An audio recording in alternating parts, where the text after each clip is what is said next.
রাজধানী মিরপুরের শিয়ালবাড়িতে লাগা আগুন নিয়ন্ত্রণে এলেও এখনও পুরোপুরি নির্বাপন হয়নি। যে কোনো সময় আগুন আবারও জ্বলে উঠতে পারে বলে সতর্ক করেছেন ফায়ার সার্ভিসের মহাপরিচালক ব্রিগেডিয়ার জেনারেল মোহাম্মদ জায়েদ কামাল। মধ্যরাতে ঘটনাস্থল পরিদর্শন করে তিনি জানান, গোডাউনে এখনও বিভিন্ন প্রকারের কেমিক্যাল রয়েছে। কেমিক্যালের আগুন দ্রুত নিয়ন্ত্রণ সম্ভব নয়, এতে বড় দুর্ঘটনার সম্ভাবনা থাকে।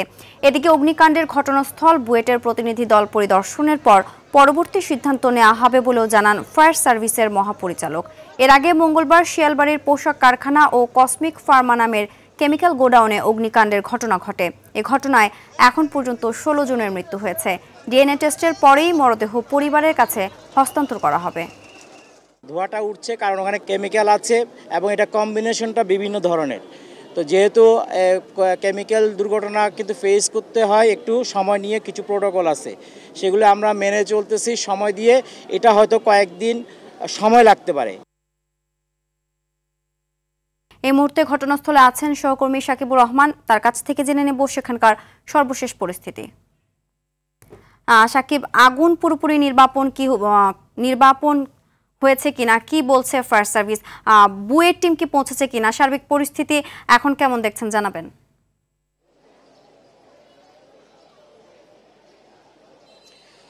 সিনথিয়া, আসলে আগুন কিন্তু এখনো পুরোপুরি নির্বাপন করা সম্ভব হয়নি, ফায়ার সার্ভিসের নিয়ন্ত্রণে আছে। আপনাকে যদি একটু দেখানোর চেষ্টা করি যে এখনো কিন্তু যে স্থানটি রয়েছে আগুন লেগেছে সেখান দিয়ে কিন্তু এখনো ধোঁয়া আমরা দেখতে পাচ্ছি, এবং এই যে অংশটুকু রয়েছে তার চারপাশে কিন্তু জনসাধারণের চলাচল একেবারে বন্ধ করে রেখেছে। আইন শৃঙ্খলা বাহিনীর সদস্যরা রয়েছে, ফায়ার সার্ভিসের সদস্যরা রয়েছে। তারা এই বাসাটার দুই পাশের যে গলিগুলো রয়েছে সেখানেও কিন্তু কোনো মানুষকে যেতে দিচ্ছে না, যেহেতু এইটার ভিতরে প্রচুর পরিমাণে কেমিক্যাল রয়েছে, যার ফলে কিন্তু এখনও মাঝে মাঝে ধোঁয়া উঠছে। এবং ফায়ার সার্ভিস থেকে গতকালকে বলাই হয়েছে কেমিক্যাল থাকার কারণে কিন্তু মাঝে মাঝে সেখান থেকে আগুনের উৎপত্তি হচ্ছে, যার ফলে কিন্তু তারা এই জায়গাটি এখনো পুরোপুরি আগুন নির্বাপনের বিষয়ে নিশ্চিত করেনি। পাশাপাশি বুয়েটের একটি টিম কিন্তু আজকে আসবে, এই জায়গাটি পরিদর্শন করবে, এবং পরিদর্শন করার পরে হয়তো বা পরবর্তী সিদ্ধান্ত কি নেওয়া যায়, আগুন পুরোপুরি নিয়ন্ত্রণে কিভাবে আনা যায় সেই বিষয়ে আলোচনা হবে। পুরো জায়গাটি যখন তারা পরিদর্শন করবেন, পরিদর্শন শেষে তারা তাদের একটি মতামত দিলে সেই মতামতের ভিত্তিতে ফায়ার সার্ভিস একটি সিদ্ধান্ত নেবে। এবং পাশাপাশি কিন্তু যারা এই ঘটনায় যারা মৃত্যুবরণ করেছেন তাদের প্রত্যেকের মরদেহ কিন্তু ঢাকা মেডিকেলের মর্গে রয়েছে, সেখানে তাদের ডিএনএ স্যাম্পলিং করা হবে।